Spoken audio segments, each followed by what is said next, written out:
In today's video, I'm going to teach you how to use Miro for brainstorming. Miro is a fantastic digital tool that makes collaboration easy and effective, combining the feel of post-it notes on a wall with the power of interactivity.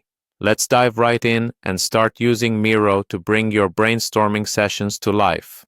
First, head over to the Miro website. It's as simple as typing miro.com into your web browser's address bar and hitting enter.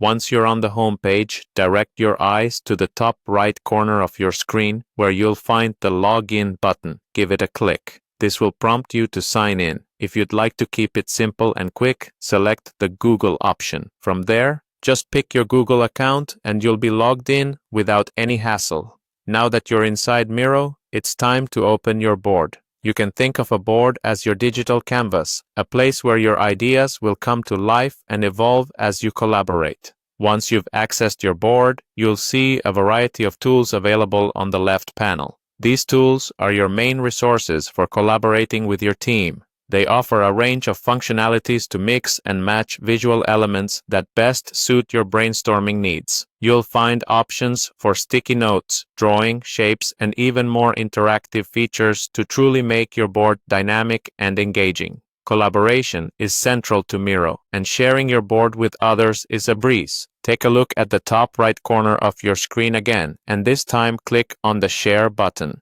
This is your gateway to teamwork. You can easily invite your team members by sending them a link so they can join you in real time, whether they are across the office or on the other side of the world. This feature ensures everyone is on the same page. Presentation is another powerful aspect of Miro. Once you've brainstormed and organized your ideas, you might want to showcase your work. Luckily, Miro makes this easy too. Simply head to the top right corner and click on the Present button.